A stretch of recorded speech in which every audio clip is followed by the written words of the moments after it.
কল্পনা করুন সেই সময়ের কথা। পৃথিবীর বুকে এমন একটি স্থান যা আল্লাহর সবচেয়ে পবিত্র ঘর হিসেবে পরিচিত, যেখানে মানুষ সব দ্বিধাদ্বন্দ্ব ভুলে এক আল্লাহর ইবাদতে মগ্ন হয়। সেই শান্তি এবং পবিত্রতার প্রতীক কাবা ঘর হঠাৎ করে এক অভূতপূর্ব বিপদের মুখোমুখি হলো। চারপাশে যখন হাজারো মানুষ তাওয়াফ করার জন্য একত্রিত, তখন কোথা থেকে যেন এক বিশাল ভয়ঙ্কর সাপ কাবার চারপাশে তার ফনা তুলে দাঁড়ালো। তার বিষাক্ত নিঃশ্বাস এবং হিংস্রতা দেখে মানুষ ভীত সন্ত্রস্ত হয়ে পড়ল। পবিত্র তাওয়াফ বন্ধ হয়ে গেল। মানুষের মনে হাজারো প্রশ্ন, এ কেমন বিপদ? কেন আল্লাহর পবিত্র ঘর আজ এক সাপের দখলে? কিন্তু এটা কি কেবলই একটি সাপ ছিল, নাকি আল্লাহর কোনো বিশেষ বার্তা? আজ আমরা শুনব সেই অবিশ্বাস্য গল্প, যেখানে মানুষের সব শক্তি যখন ব্যর্থ, তখন কিভাবে আল্লাহর অসীম ক্ষমতা সেই সংকট থেকে পবিত্র কাবাকে রক্ষা করেছিল।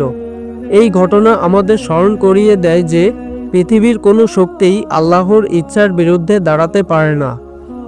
কাবাঘরের সামনে মানুষের ভিড় এবং ভয়, সেটা ছিল বহু আগের কথা, যখন নবী ইব্রাহিম আলাইহি ওয়াসাল্লাম এবং তার পুত্র ইসমাইল আলাইহি ওয়াসাল্লাম আল্লাহর নির্দেশে কাবাঘর নির্মাণ করেছিলেন।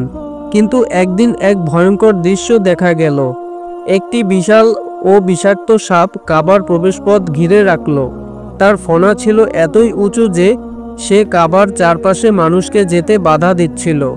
সাপের গর্জনে এবং তার বিষাক্ত নিঃশ্বাসে মানুষ ভয়ে দূরে সরে যেতে বাধ্য হলো। পবিত্র তাওয়াফ বন্ধ হয়ে গেল। সবাই চিন্তিত হয়ে ভাবছিল, এটা কি আল্লাহর কোনো গজব? অনেক সাহসী পুরুষ তরবারি আর বর্শা নিয়ে সাপটাকে তাড়ানোর চেষ্টাও করলো, কিন্তু দ্রুত গতির সাপের সামনে সবাই ব্যর্থ হলো। মানুষ যখন পুরোপুরি হতাশ, তখন নবী ইব্রাহিম আলাইহি ওয়াসাল্লাম একা কাবার সামনে এসে দাঁড়ালেন। তিনি জানতেন মানুষের শক্তি এই সমস্যার সমাধান করতে পারবে না।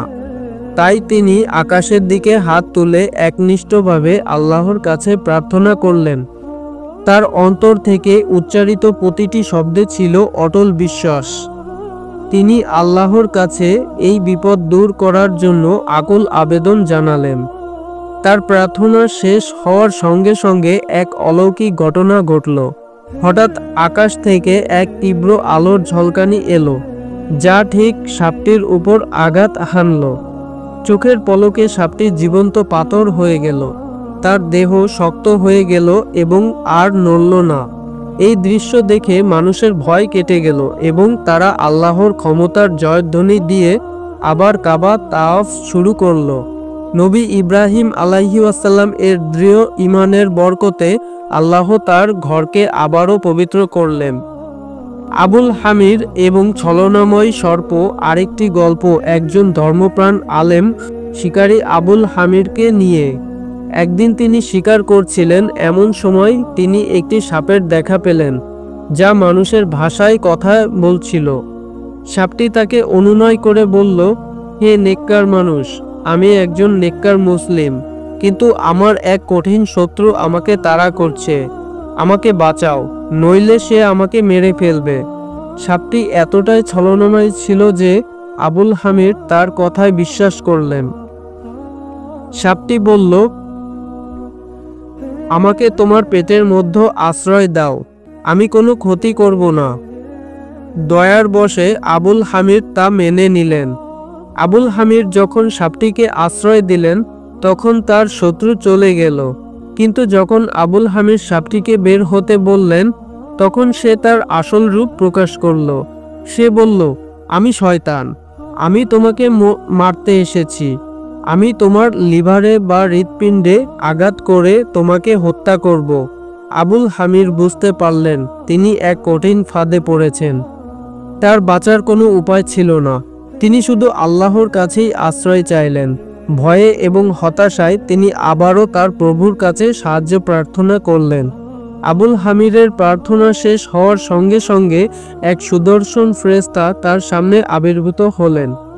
ফেরেশতা তাকে বললেন, চিন্তা করো না আবুল হামির, তোমার আন্তরিক প্রার্থনা শুনে আল্লাহর আরশের নিচে থাকা সব ফেরেশতা তোমার জন্য দোয়া করেছেন। আল্লাহ আমাকে তোমাকে সাহায্য করতে পাঠিয়েছেন। ফেরেশতা তাকে জান্নাতের একটি পাতা দিলেন এবং বললেন, এটা খাও। আবুল হামির পাতাটি খাওয়ার সঙ্গে সঙ্গে তার পেটের ভেতরে সাপটি গলে ধ্বংস হয়ে গেল।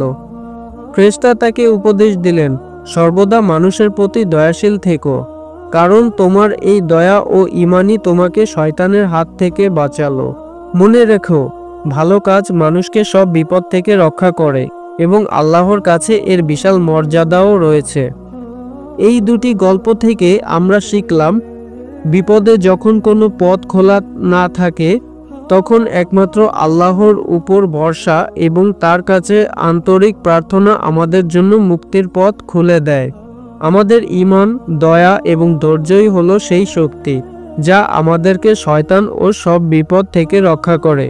আল্লাহ আমাদের সকলকেই বিপদ থেকে রক্ষা করুন। আমিন।